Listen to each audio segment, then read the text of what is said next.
get started now. And so can I just reiterate our welcome.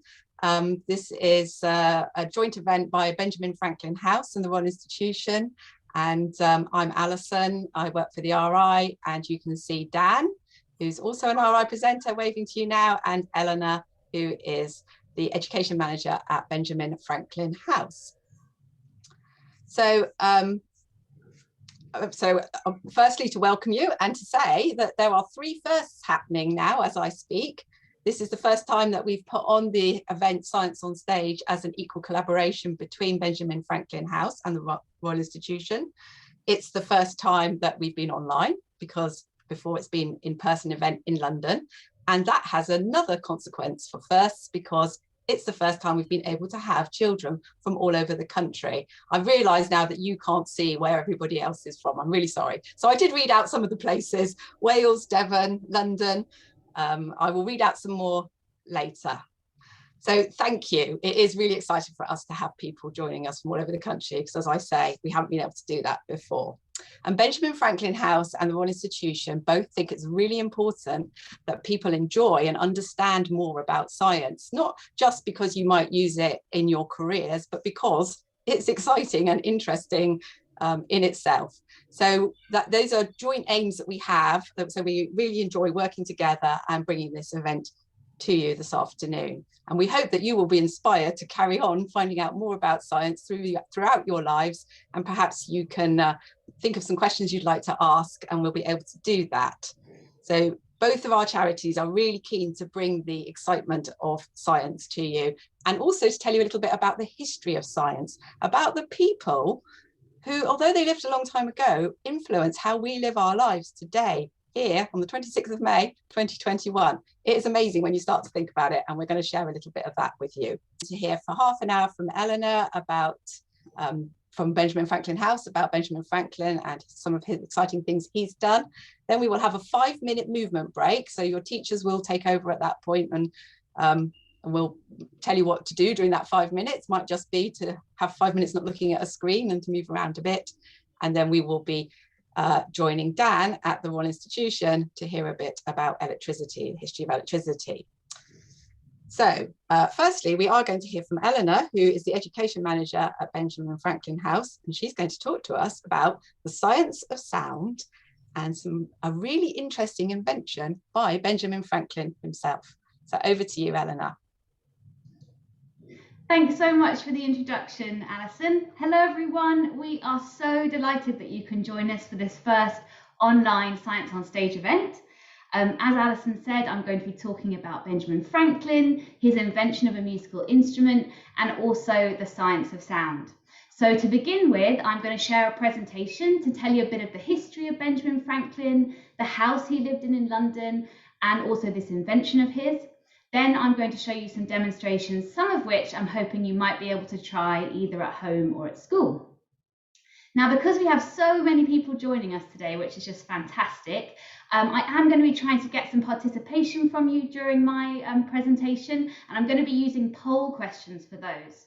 So these will pop up on the screen, and I'll also read them out.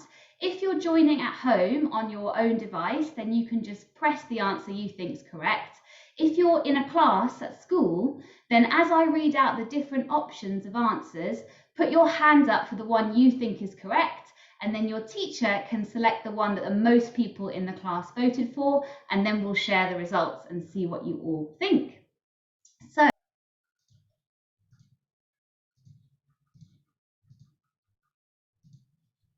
okay, so my first question is, who was Benjamin Franklin? Now, I know that some of you may have visited Benjamin Franklin House before, and some of you might have attended our online events, but some of you might never have heard that name before. So let's see what you know already. We're going to do our first poll. So which of these do you think is correct? Benjamin Franklin was a printer and writer, a scientist and inventor, a politician and diplomat, or all of the above? Okay, super. I'm going to end the poll there and we'll see what people thought. So very interesting. No one thought a printer and writer. A lot of people, most people thought scientist and inventor. A couple of people thought a politician and diplomat, and then some all of the above. And the answer was all of the above. So let me tell you more about all of that and how he managed to do all of those different things. So here's a very famous portrait of Benjamin Franklin. Some of you might have seen this before, and there's actually a copy of it in the National Portrait Gallery in London. So if you ever get a chance to visit that gallery when it reopens, maybe you'll get to see it. Let's think about how he became a printer and writer first. So Benjamin Franklin was born in 1706. That's over 300 years ago in a city called Boston, which is on the east coast of America. And he was born into a really big family. He was one of 17 brothers and sisters. And that meant that his family didn't have a lot of money growing up, and he could only go to school for 2 years, and then he had to start working. So he used this machine, which I wonder if you've seen before, called a printing press. And he used this to print things like books and newspapers and even paper money. Now, Benjamin Franklin was really good at this. He started out working for his older brother, and then he moved to another city in America called Philadelphia, where he opened his own printing press and would also write some of his own books and print those. So because he was so successful and he made quite a lot of money, Benjamin Franklin was able to retire at the age of just 42. And then he could spend more time doing his other interests, which included science and inventing, which was the most popular answer on the poll. And in this picture, you can see at the bottom, he's doing his most famous experiment, which was the kite and key experiment. And through this, he showed that lightning was a natural form of electricity. And this experiment helped him to develop his invention, the lightning rod, which we still use today to protect buildings from lightning strikes. So Benjamin Franklin's probably best remembered for his work with electricity, but like lots of other scientists, he was a really curious person, and he was always trying to find out more about how the world works and trying to invent things that could make life easier or improve life for people. So he invented things from swim fins to swim faster to a musical instrument, which we're going to be looking at a little later. Now, through his science, Benjamin Franklin became a very well-known and respected name, and this helped him with another career he had, which was as a politician and diplomat. So here he is, and this is, as a politician, that was the main reason that he came to live in London. In the house that I'm speaking to you from, we now call it Benjamin Franklin House, and he was here for about 16 years from 1757. And at that time, America was actually part of Britain. It was one of the colonies, and Americans had to do what the king at the time, King George III, and the British government said. But America wanted more freedom, more control over their laws. And so at the end of Benjamin Franklin's time in London, when he left, there was something called the War of Independence. And this is when America broke away and became its own independent country. And in this picture here, on the right of the screen, we can see Benjamin Franklin with all of the other founding fathers of the United States. So this includes people like George Washington, Thomas Jefferson, and Alexander Hamilton, who you might have heard of. So that's a bit about Benjamin Franklin and all the different jobs he did in his long life.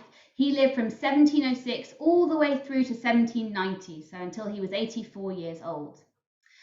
But why do we still learn about him? Why is he important? Well, lots of his writing that he did and his science is still important to us today. To Americans, he's probably best remembered as one of the founding fathers of the United States. And that is why they have him on their $100 bill. So some of their money in America. And he also appears in lots of TV programs and also films like in The Simpsons that we can see here. Now, the fact he's on the $100 bill does lead people to think that maybe he was president. He was never actually president, but he has gone on to influence lots of presidents and be a kind of role model to them, including the current president, Joe Biden. So when Joe Biden was inaugurated earlier this year, he actually put up that portrait of Benjamin Franklin that we looked at in his office in the White House. And he said he did this because Benjamin Franklin was a scientist. And of course, Biden and lots of other world leaders are really looking to the scientists at the moment as they help us to recover from this global pandemic we've all been living through. Now, you may have been wondering what the house Benjamin Franklin lived like in London looks like. So let me show you. So here is the outside of the house on the left, and here is a picture of the rooms that Benjamin Franklin lived in when he was here. So the house was built almost 300 years ago, and it looks really a lot like it did when Benjamin Franklin was here. Today, we don't have a lot of the objects that he had when he was living here, but we have created a kind of virtual tour that imagines what the rooms might have looked like when he was here. So we really hope that in the future you'll be able to visit us in person, but in the meantime, I'd like to share that with you. So let's try that now.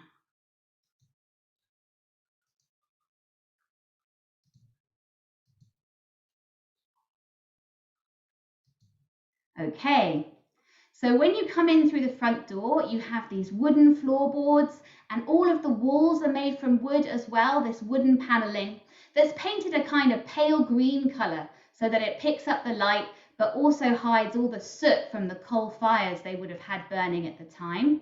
Now in the basement, this is where the kitchen was, and Benjamin Franklin wouldn't have spent too much time in here. They would have had servants who could have done the cooking for them. And this is what the kitchen might have looked like, with all the pots and pans and the crockery as well. Now on the floor of the kitchen, there are these flagstones that actually go down 1 meter deep into the ground so that it keeps the building secure. On the ground floor of the house, these rooms were used by Benjamin Franklin's landlady, who was called Margaret Stephenson. So this was the woman that he paid rent to for his rooms. But they were very good friends, and Benjamin Franklin would have spent time here too. As you can see, there's a teapot. Tea was very popular in London at the time. And on the left, there's also this instrument that Benjamin Franklin invented that we're going to talk about in a moment. So in the front of the house, this parlour, that's where they would have had guests. And then in this back room, that was a bit more private. They would have eaten meals together here. And then after dinner, they probably would have played some games, a bit like games that we play today. So that might be cards or chess as well. And then Benjamin Franklin had those rooms on the first floor. So he had the grandest rooms in the house. They had these floor-to-ceiling windows.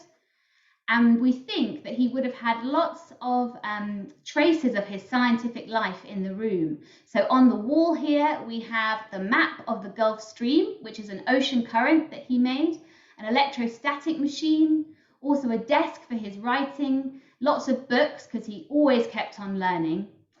And then Benjamin Franklin was a very hard worker. So we know that in the part of the room where he had his bed, that's also where he did lots of his science work. So we call it the lab. And in the fireplace, that's his fuel efficient stove. He didn't like to waste things, so he invented this special stove. So that's a bit more about the house. Let's think now about his invention of the glass harmonica. So this is the musical instrument that Benjamin Franklin invented when he was living here in London at the house, which is on 36 Craven Street. If you've ever been to Trafalgar Square in the centre of London, we're just around the corner from there, so really in the centre of town. So here he is with his invention, and the story behind the glass harmonica is that Benjamin Franklin went to see a performance with the musical glasses.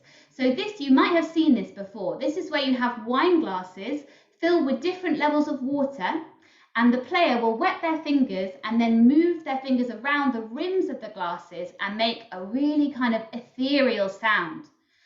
And Benjamin Franklin loved the music, but in his very practical way, he thought that the instrument was hard to play and that he could improve it. So this is how he came to make the glass harmonica, and he worked with a special glass blower to do it. So the glass harmonica is made from 37 glass bowls that are different sizes, and they are all mounted on a metal pole, which is then attached to this wheel, and there's a foot pedal that you can turn so that the bowls rotate themselves.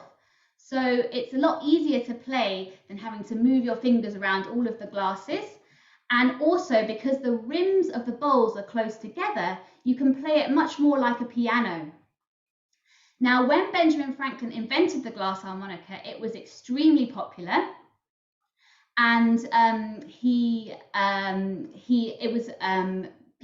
famous composers such as Mozart composed music for it, but then it kind of became less popular. And let's find out a bit more about why that happened. On the left of the screen now, we've got this replica of the glass harmonica that Benjamin Franklin would have used, and this is at the Franklin Institute, a museum in America. There are different colors on the bowls of this one. This is to show the different pitches of the notes, and we're going to come back to that word pitch because it's really important for our learning about sound. But this gentleman in the picture on the right, he's the real reason that the harmonica became less popular. So he's called Franz Mesmer, and he said that he was using the glass harmonica to hypnotize people, which Benjamin Franklin wasn't pleased about at all. And Franz Mesmer is actually the reason we use the word mesmerized when we say that we're putting someone under a spell. So people got a little bit spooked and the glass harmonica became less popular. But then, more recently, musicians have used it, people like Björk, and it also gets used in the soundtrack for movies. So films like Gravity, which is all about space and stars Sandra Bullock and George Clooney. So I'm going to stop my presentation now and show you some demonstrations. Now, I've got a question though. We're going to think more about the science of sound, and so I'd like to know what you know about sound already, what you've maybe been learning before. So let's see the next question.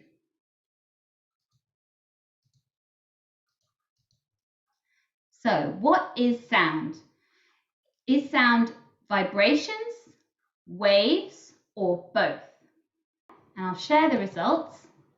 And hopefully you can see that some people said waves, some people said vibrations, but most people said both, and you're absolutely correct. It is both. So sound happens when objects vibrate, and then often we can't see those vibrations, but we might be able to feel them. So for example, if you stand near a very loud speaker, you might feel those vibrations. And the vibrations of the object, that's when it's moving back and forth very quickly, it will make the particles in the air around it vibrate also. And then those vibrations travel through the air in sound waves that will eventually reach our ear.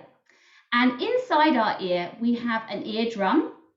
Hopefully no one's had their eardrum burst. That can be very painful.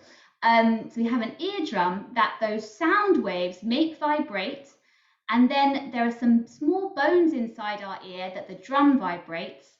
And then those are attached to a nerve that sends signals to our brain so that we can interpret the vibrations as sound. Now, as I said, it's hard to see the vibrations of sound, but I'm going to show you first of all a really simple demonstration that will hopefully make it a bit clearer to see. So this is something you might be able to try at home with an adult's permission. I've just got a bowl, and on top of it I have put some cling film, and I've made sure I've pulled it really tightly so that it's really stretched across the bowl, a bit like the skin of a drum or the eardrum in our ear as well. And on top of the cling film, I'm going to put some little, very light coloured pom-poms. Then I also have a tuning fork. So in a moment, I'm going to hit this, and then I'm going to touch the cling film, and hopefully we will see the pom-poms move because of the vibrations that are coming from the tuning fork, which is making this sound. So quick warning to everyone, there is going to be a high-pitched sound in a moment, so I hope you're ready. So be watching the pom-poms. I want you to see if they move at all.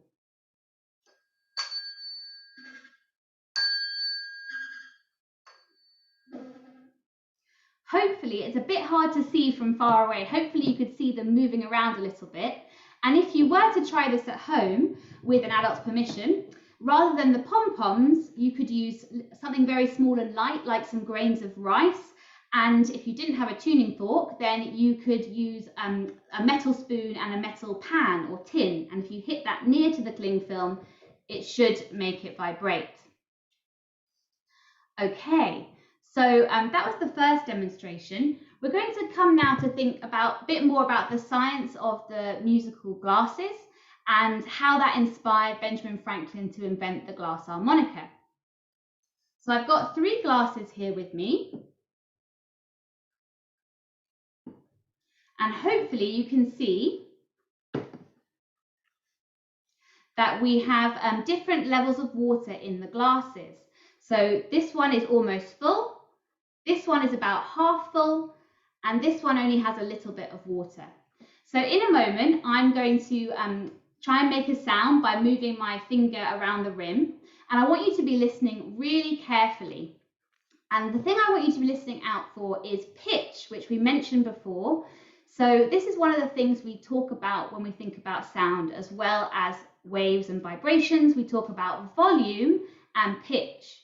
So volume is how soft or how loud a sound is, and then pitch is how high or how low a sound is. So when I make the sounds with the glasses, I want you to be listening out for which one makes the lowest sound. And then I'm going to do another poll and we'll see what everyone thinks.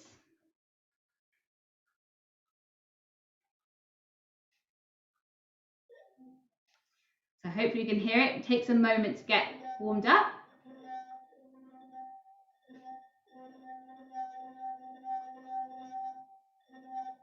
So that was the one with the most water.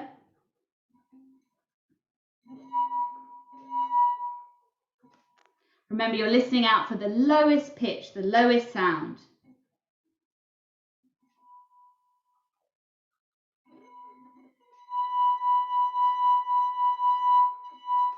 So I'll try it one more time. So remember, with most water, medium amount of water, and the least water. So let's try, and this is also something, again, with an adult's permission, you might be able to try at home, but it does take some practice, so you mustn't get frustrated if it's hard to get the sound straight away. So let's see what you think with the poll now. So we're thinking about the pitch of the glasses. So which glass made the sound with the lowest pitch? Was it the one with the most water or the one with the least water? Remember, this one has the most, this one has the least. We can see that a few people thought it was the glass with the least water, but most people thought the glass with the most water. And that's correct. And the reason that's happening is that when you have more water in the glass, it makes the glass heavier. And that makes it harder for the glass to vibrate. And so it vibrates at a lower frequency, and that makes the pitch of the sound lower. So considering that science, I wonder if we can use that to make a prediction about Benjamin Franklin's glass harmonica. So in the Student Science Centre at Benjamin Franklin House, where I'm speaking to you from, we are lucky enough to have a modern replica of Benjamin Franklin's glass harmonica, which hopefully you can see behind me. So you can see we have big glass bowls on this side and small glass bowls over here. And then we have the wheel as well. Now, as I said, it's a modern replica, so this one uses electrical energy to rotate. And so, like with lots of other inventions, we keep scientists, after the original inventor, will keep on improving it and making changes. So I wonder if you can make a prediction, thinking about how when there was more water in the glass, it made the pitch lower. Which end on the instrument, on the glass harmonica, do you think will have the lower pitch? So is it either going to be the big bowls or the small bowls? I'm going to do another poll so we can see what you think. And I'm going to play the notes for you in a moment so that we can verify the answers. I'll end the poll there and share the results. Hopefully you can see that a few people thought the side with the smaller bowls, but most people thought it was the side with the bigger bowls, and this is quite right. And that's because the bigger bowls are going to be heavier. So just like how the glass with more water was heavier and made that lower pitch, so that's going to be the same with the bigger bowls. So I'm going to play a low note for you with the big bowls so you can hear it, and then a high note. And the high notes do go very high. So just a warning, it's going to be a very high pitched sound. Now I'm going to take a piece of cloth and make sure it's wet before I play it. Benjamin Franklin would have wet his fingers and then put them in chalk, but obviously that gets very messy. So that's why we don't do that today. So let's hear those notes. This is the lowest note.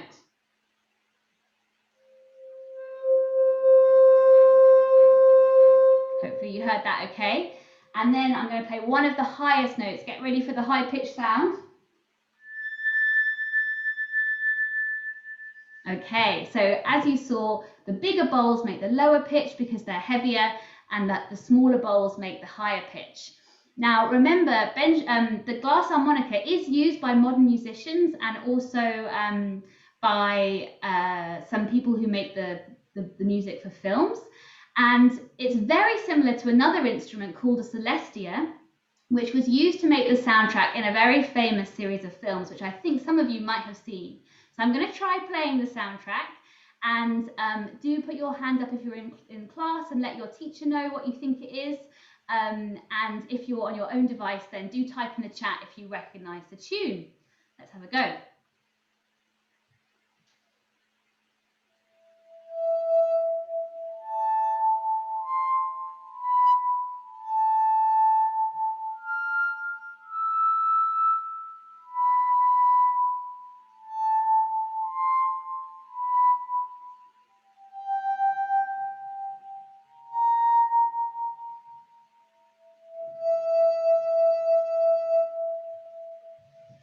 I can see some guesses in the chat. Hopefully you've been sharing that in class as well. I've seen Doctor Who, but most people have said Harry Potter, which is quite right. It's Hedwig's theme. But I can see why you said Doctor Who, and you can also see why people got a bit spooked by the glass harmonica, because it does have this slightly spooky sound. So I might get a chance to play it again a little later, but I wanted to end by showing you another simple demonstration that hopefully you can try either in school or at home. So this time, rather than glasses, I'm going to use some bottles. Now I'm using glass bottles so that you'll be able to hear it better, but when you try this at home, it might be better to use plastic bottles as they're a bit safer, and you might be more likely to have plastic bottles at home. So there's two ways that we can make music with these bottles. We can either tap them, or I can blow into them. So we're going to try doing that and see what happens with the pitch as well. So I'm going to start by tapping them. So this one's nearly full, this one's kind of half full, and this one has just a bit of water in it. So listen out very carefully to the pitch, because we're going to do another poll question after to see which one has the lowest pitch. So listen carefully.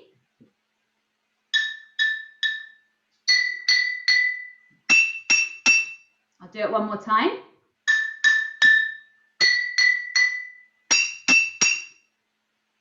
Okay, so let's see which one you thought had the lowest pitch.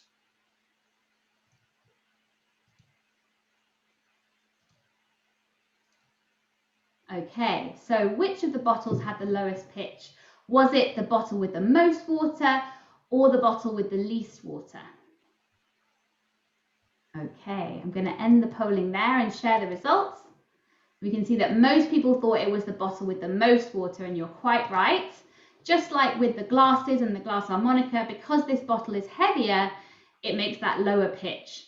But now I'm going to blow into the bottles, and let's see if it's the same or different, if the patterns with the pitch are the same.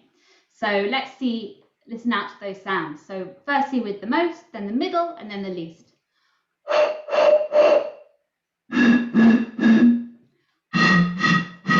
One more time.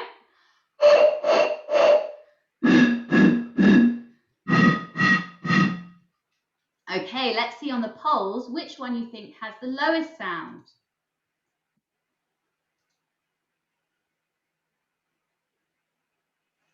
So was it the bottle with the most water or the bottle with the least water?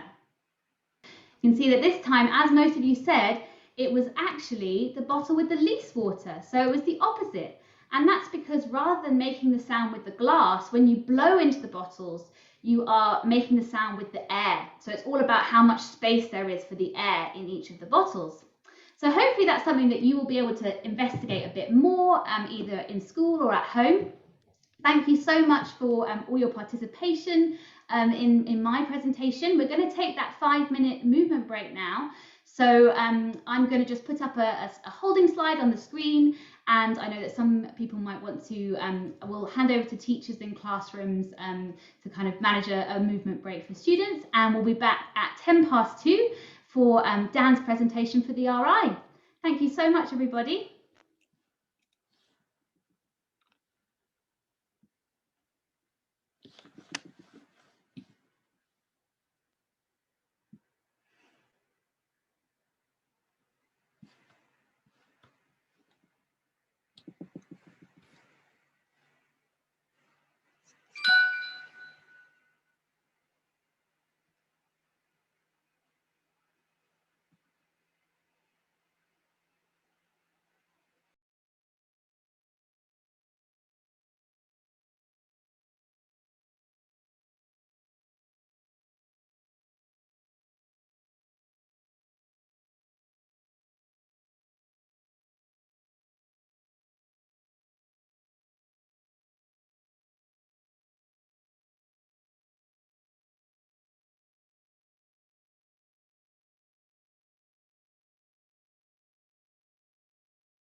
Hello, everybody. Well, thank you very much, Eleanor, for such a lovely presentation. I learned so much about Benjamin Franklin. Brilliant. And all that science of sound as well. And can I just say, if you've typed questions in and we haven't been able to answer them, or they didn't get answered in the course of the presentation, we will try and get back to you. with those answers in due course, but it might not be possible in this presentation. But do carry on typing questions either into the questions and answers or into the chat, whichever. But now it is time for us to learn a little bit more from the Royal Institution, and more specifically from Dan, who is an RI presenter, and he visits schools. So maybe we've got so many schools on the call, maybe some of you will have seen Dan in your school already. It is a possibility. He is going to talk to us now about the history of electricity, which is a very important part of the RI's history and why we love talking about electricity. So I will stop talking and hand over to Dan. Thank you, Dan. Thanks, Alison. So hello, everybody.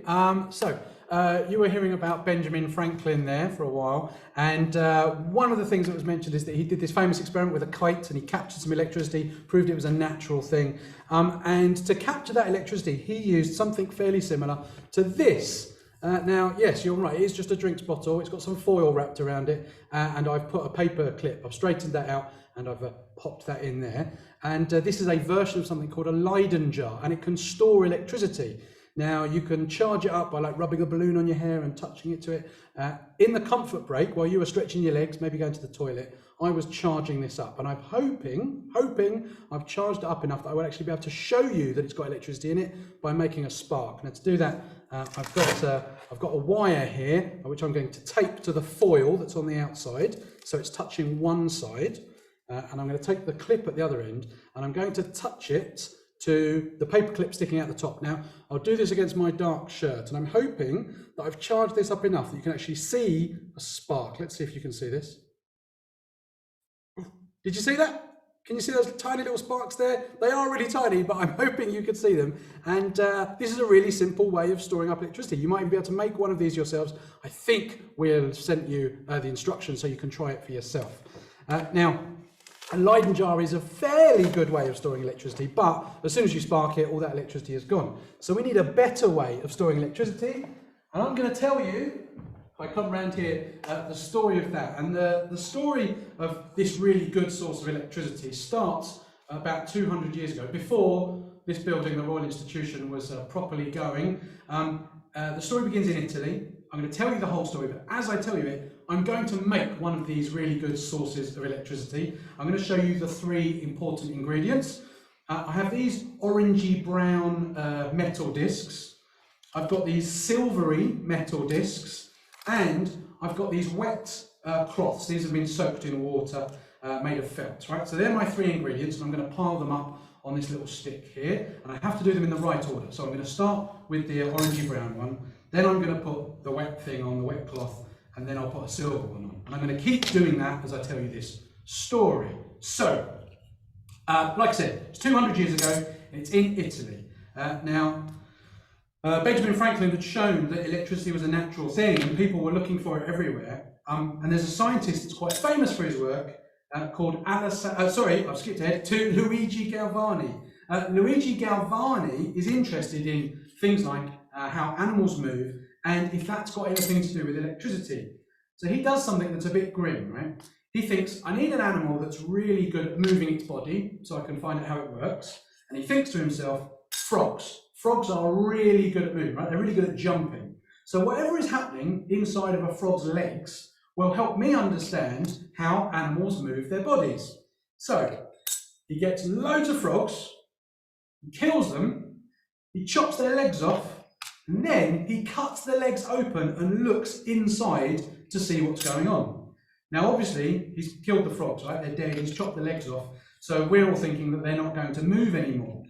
But weirdly, sometimes, as Galvani is cutting into the frog's legs, they do actually move, right? The legs twitch a little bit or kick, or seem to want to jump away from him, which is fair because he's cutting them open. Now he's thinking, right, well, electricity is this natural thing, so maybe there are little bags of electricity in the frog's legs, and as I cut the legs open, maybe I'm accidentally cutting open one of these bags, the electricity is escaping, and it's bringing the frog's legs back to life. I don't know about you, but I don't think that sounds right, and neither did another scientist, a guy called Alessandro Volta. Alessandro Volta had heard about what Galvani was doing with the frogs, and he thought, I don't think he's got that right. I think he might be wrong about this. I don't think there's electricity coming out of the frogs' legs.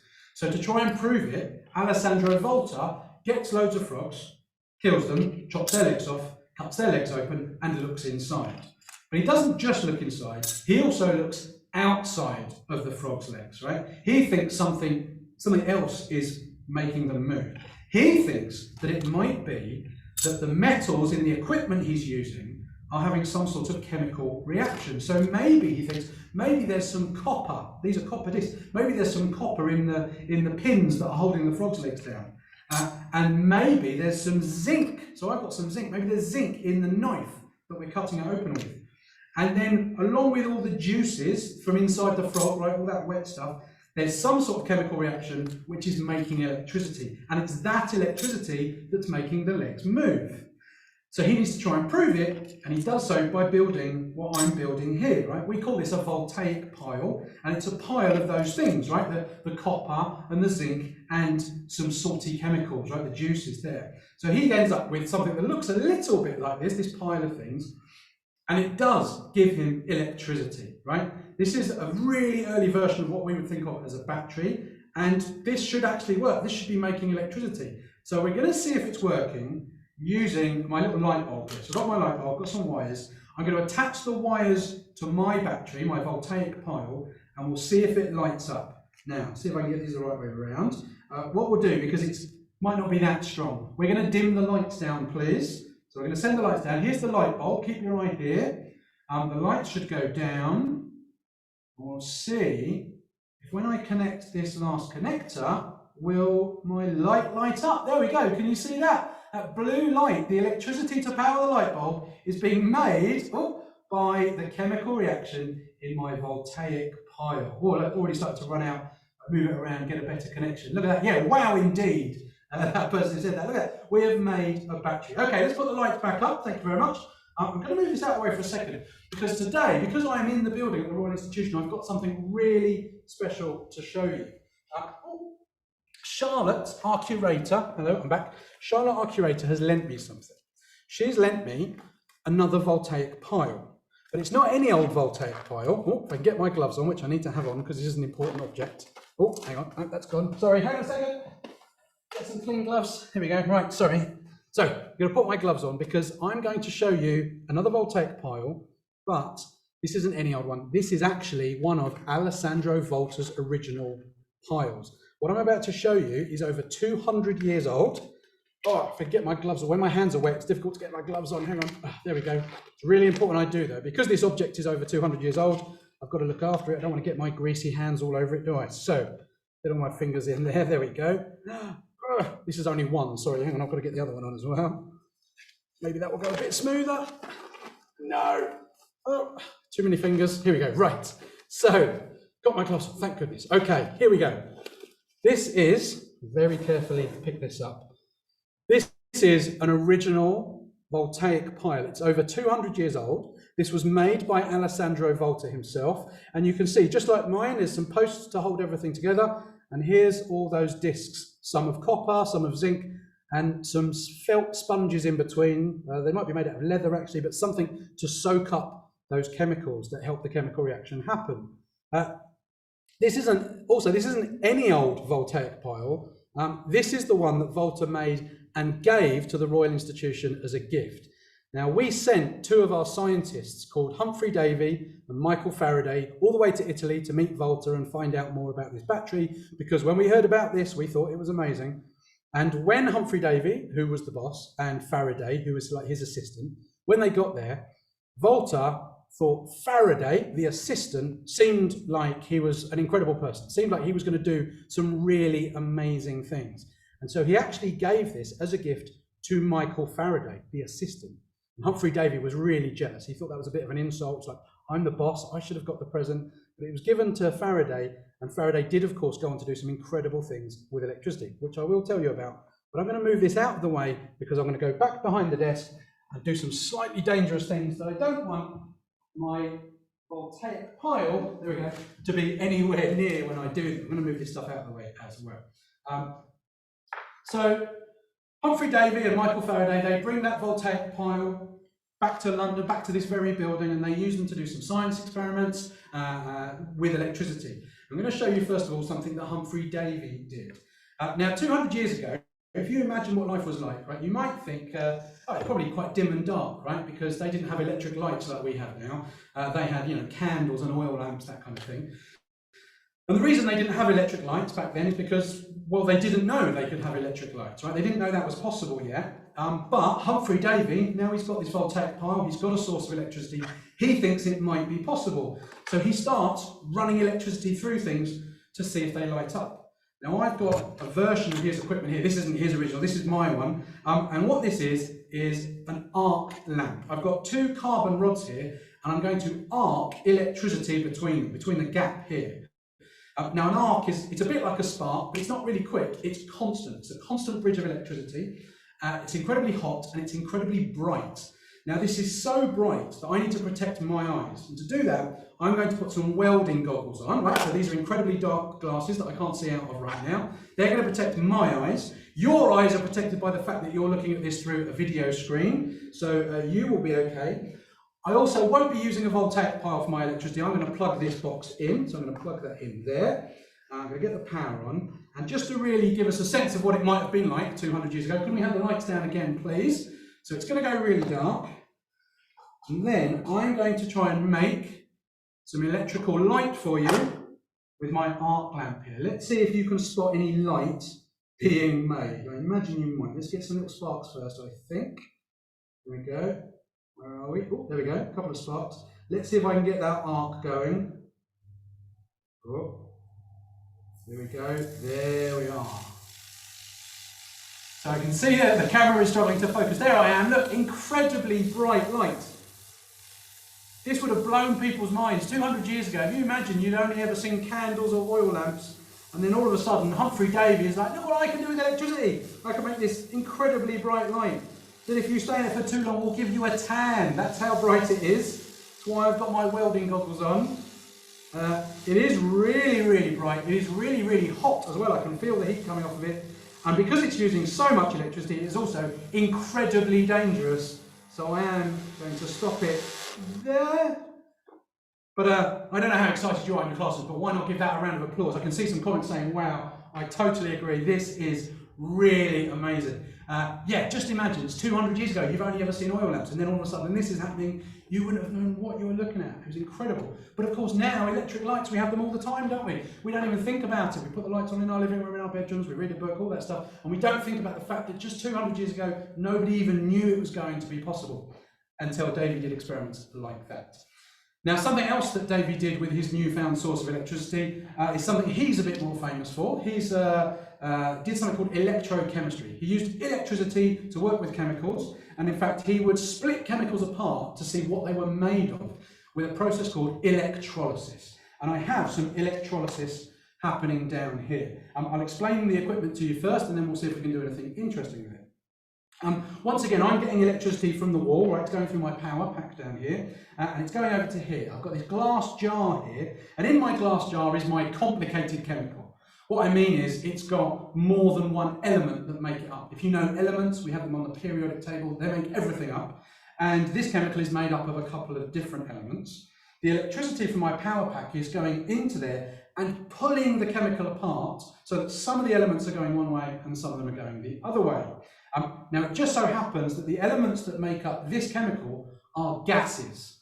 So those gases are floating up to the top in little bubbles. They're going all the way through this tube, and you probably can't quite make it out, but there are some bubbles coming out at the end of the tube here. In a moment, I'll show you that it's making bubbles and gases.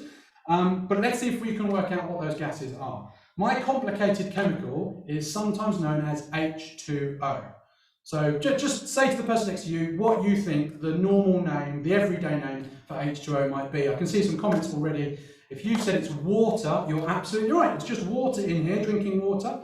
And I'm pulling the water apart into the elements it's made of. Right? One begins with H and one begins with O. So again, tell the people next to you what you think those two elements might be. One beginning with H and one beginning with O. So I'll give you a minute. Look at that, I can see loads of them popping up on the comments. Well done. Yes, you're absolutely right if you said the H was for hydrogen and the O was for oxygen. I'm going to tell you a bit about those two gases, those elements that are coming out of here. They're mixed together, the hydrogen and oxygen bubbles there. So oxygen's a gas that you might know, right? We breathe it in to keep us alive. There's lots of oxygen in the air.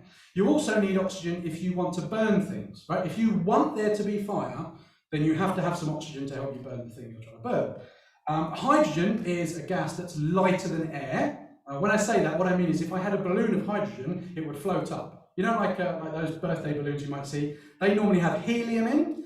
And the reason we don't put hydrogen in them, even though they would do the same thing, is because hydrogen is sort of explosive, right? It burns really, really well. And if we think about it, coming out of here, I've got hydrogen that burns really well, and it's mixed with oxygen, which you need to give things if you want them to burn.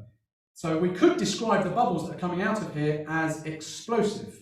So I'm pretty sure you want to see some explode. So I will do it for you. Now, what I'm going to do is I'm going to collect some of these bubbles in my hand. I'm going to put some, I've got some soapy water here, it's just washing up liquid and water. I'm going to put some of that soap in my hand.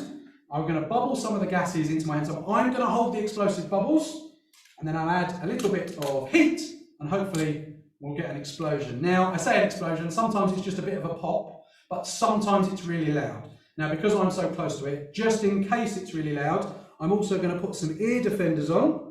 If you don't like loud noises, you might want to cover your ears, but remember, it might not be that loud, it might just be a gentle pop. Right, let's get this going. So I'm going to put some soapy water into my hand, and then I'm going to take the tube out of here and make some bubbles. Now, you might be able to just about, it's a bit bright, but I'm getting a good handful of bubbles on my hand, bubbling the hydrogen and oxygen gas through the soapy water. So I'll get quite a good handful there. Right, remember, this was water. We've used the electricity to pull the water apart into hydrogen and oxygen. I've got a good handful there. You can maybe just about make out the pile of bubbles on my hand. I'm going to pop that back in there, turn the power back down, and well, I'll give myself a countdown because I can't hear you, but let's see what happens. In 3, 2, 1. Oh, there we go. Quite a nice little pop. There we go. I'll pop there. It wasn't too loud there. I'm not going to turn my power off because I'm going to come back to my power in a minute. My hand is soaking because it's got bubbly water all over it. So we pulled water apart to get hydrogen and oxygen. Just to be really clear, it wasn't actually Humphrey Davy who did it with water. What Humphrey Davy did was he melted salt, right? He had liquid salt, he melted salt, and then he split that apart to discover that it was made of an element called sodium, which no one had seen on their own before, but also chlorine gas, which is really dangerous. So it's a bit of a, not the kind of experiment I wanted to do here. Right, so we've got Humphrey Davy, he's given us light with electricity, he's pulled chemicals apart to see what they're made with electricity, but of course I mentioned, didn't I, that Volta actually gave that battery to Faraday, because he thought Michael Faraday was going to have some amazing ideas. I'm going to show you a couple of them now. And the first one is down here, it's very small. I'll explain what I've got here, and then I'm going to add some electricity to it. Hopefully it will do something for me. So I've got a bowl of water. Right? I've got a bowl of water down here. You won't be able to see it, but in the bottom of the bowl, in the middle, is a magnet. And dangling next to that magnet is a wire. Now this wire, which you can maybe just make out, is free to move around. Right? Look, I'm moving it side to side there. Right? Very tiny, thin wire. There's also a bit of wire dipping into the water here. Now, I'm going to take the electricity that I was using on our electrolysis here, and I'm going to plug the electricity into the side of this thing. So some of the electricity, oh, I'm getting a bit closer, some of the electricity is going to go into this wire and into the water, and some of the electricity is going to go follow this path up here, along here, and down that dangly wire, and then through the water, because water's a good conductor of electricity. I'm going to turn the power up. While I do it, I want you to really watch this wire here. I'll make sure my dark shirt is behind it there. There we go. Try and get a shadow for you. There we go. I'm going to turn the power up. Watch that wire. It is really thin, but hopefully, there we go. It starts to move. Can you see that it's moving around as if it's stirring the water? Now, what we've made with magnets and electricity is movement. We've made a motor. This is called a Faraday motor. This proves that you can use electricity to make movement, and it's an idea that is about 150, 170 years old. I can see, it's really hard to see. I would bring it closer, but the wires aren't that long for you, so I'll let me make sure I'm dark back. There we go. Maybe just see it moving around like that. Now, like I said, about over 150 years old, this idea, but if you think about something that feels really modern, like an electric car or a robot, they all use motors, right? Now, they're a bit more complicated than this one, but they are using the same idea, that same idea from Faraday, that we could use electricity and magnets to make movement. Okay, so then, amongst lots of other ideas, Michael Faraday has a really interesting idea. He thinks, I can use magnets and movement to, I can use magnets and electricity to make something move. Maybe if I move magnets, I can make electricity, sort of do it the other way around. So he comes up with this thing here. This is a really simple idea, but an unbelievably important one. I've got a big magnet here, and I've got coils of wire on the sides here.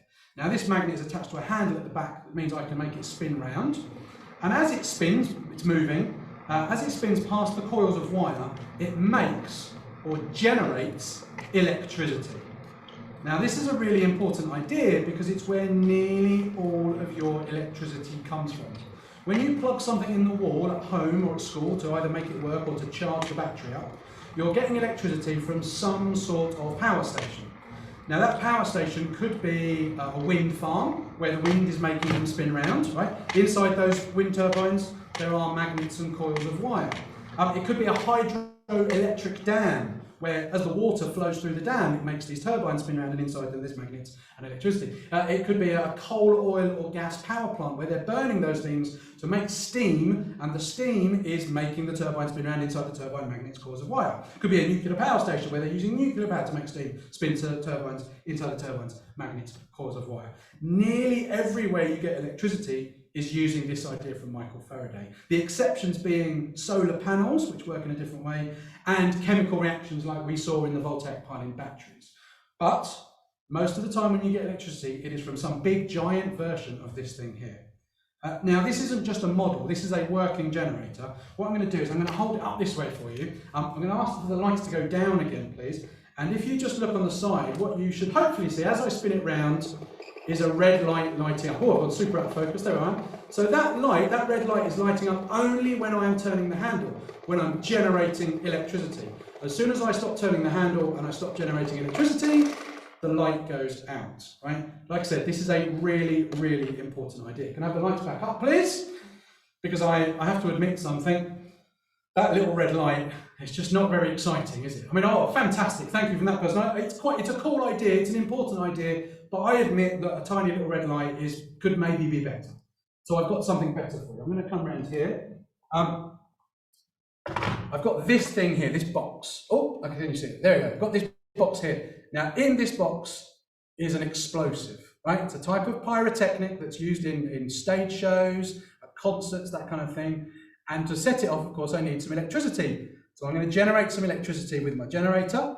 I'll have the explosive plugged into it, and we'll see if we can get something a little bit more interesting to demonstrate what the generator can do. So I'm going to pop my box down there.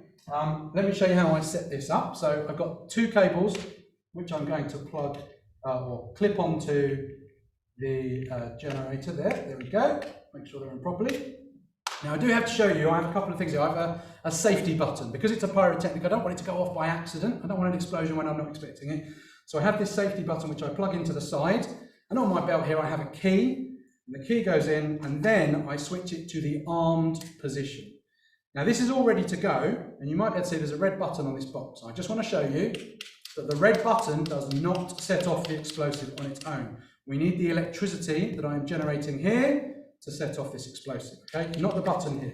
Right, I'm pretty close, I'm going to pop some goggles on.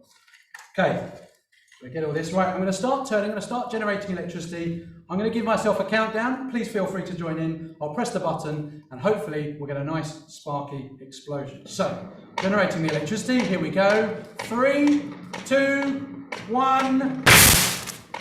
Whoa, I think that worked. There we go. I hope you're applauding at home or at school. You should be. That was, oh, I've got a really bright flash in my eyes. I can barely see anything. I think that's pretty much all I've got to show you. I do actually have, I think I've got a bit of time. I'll check with the others. We've got a bit of time. Actually, let's do questions because I might be able to show some of my objects during the, oh, I'm completely out of focus. I'll come a bit closer, see if it can find me. But that is, look at those wows. Thank you very much. There we go. How was that, Alison? Can I get back in focus? Can I find you? Hello. Oh, Hi. there I am. Thank you very much, Dan. That was brilliant. Oh, Literally brilliant. It was, some of it was, wasn't it? Hang on.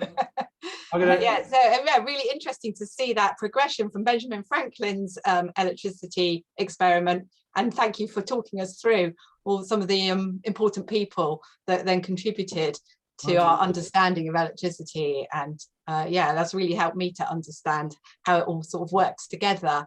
Good. So if people have got other questions they want to type in for Dan, then that would be great. I have got a couple of questions that we could ask Eleanor in the meantime. So Eleanor, we had some questions come in while you were talking. One of them from Maria was, why is there no sound in space? Ah, that's a really good question. So it's all to do with there not really being very many particles in space, so it's almost a vacuum. So because we talked about how objects vibrate and then they transfer that vibration through the particles. So if there's not many of those, then that's why. I've got another question that maybe you could both give your opinion on, because it's a bit of a subjective one. Who do you think the first scientist was? Oh, that's a good question. What's interesting about that is the word scientist is actually quite a new word. So in fact, all of the people we've been talking about, Benjamin Franklin, Volta, Galvani, even Davy and Faraday, I don't think would have called themselves scientists because that wasn't a word. So somebody must have used it first, and there probably is a proper answer to who was the first person who would say, my job is a scientist. But I have to say, I don't know who that is. But that's interesting in itself. Thank you. I don't know. Who would you call the first scientist, Eleanor?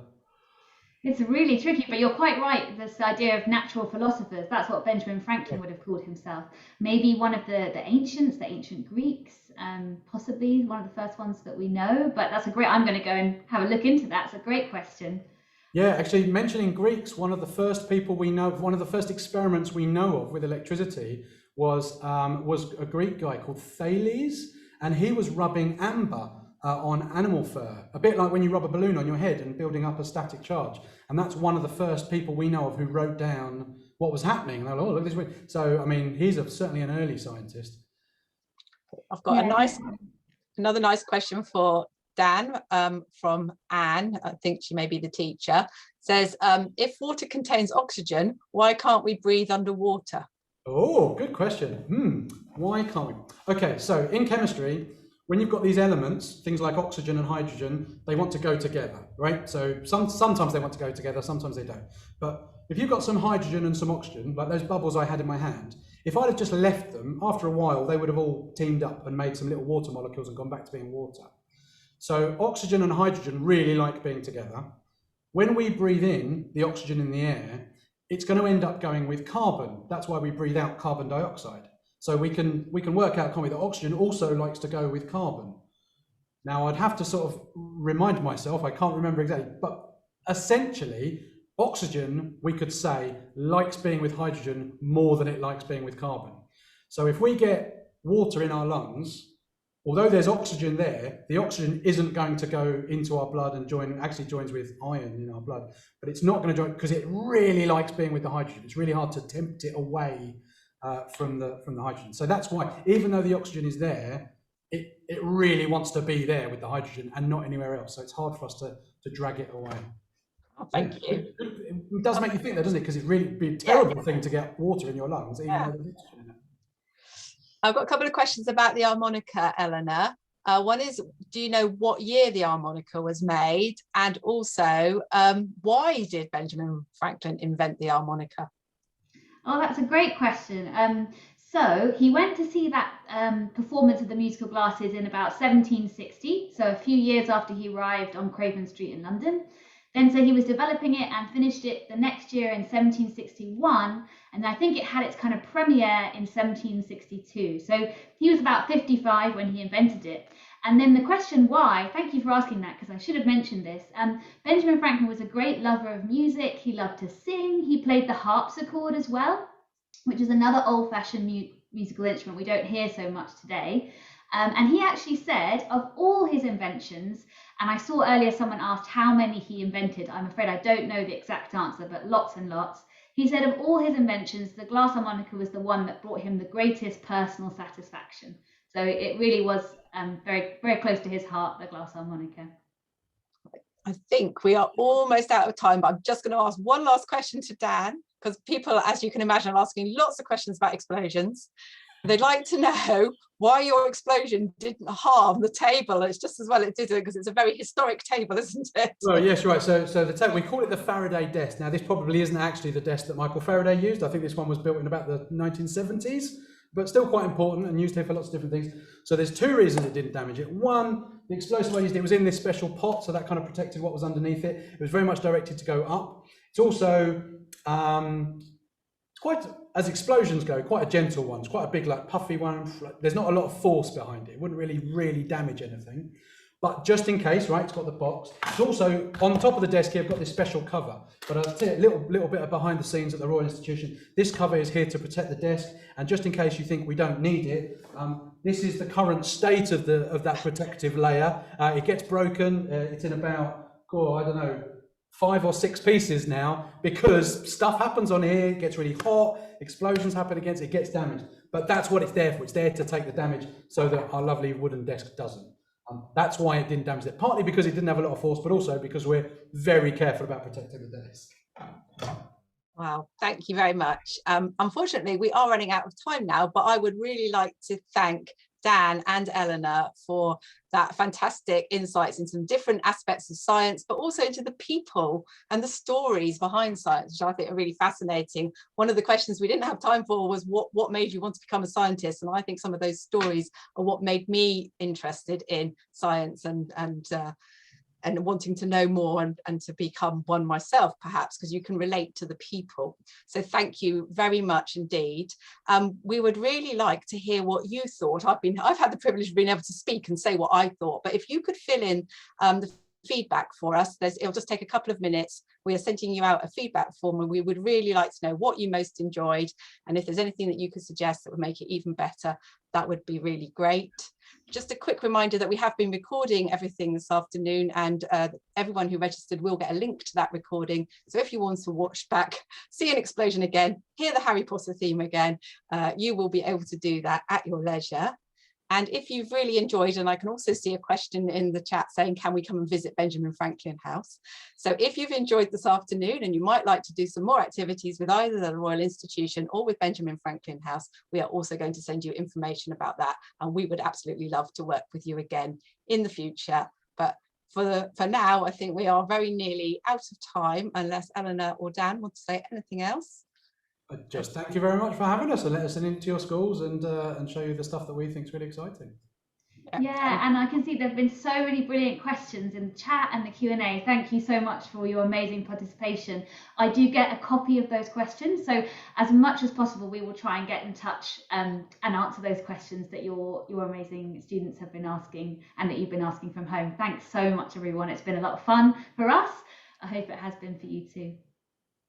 So thank you very much indeed. Thanks for joining in with people from all over the country, and hope you've got going to go out and tell people about everything you found out today about sound and electricity and the exciting stories behind the science of every day. Thanks so much, everyone. Goodbye. Bye, everyone.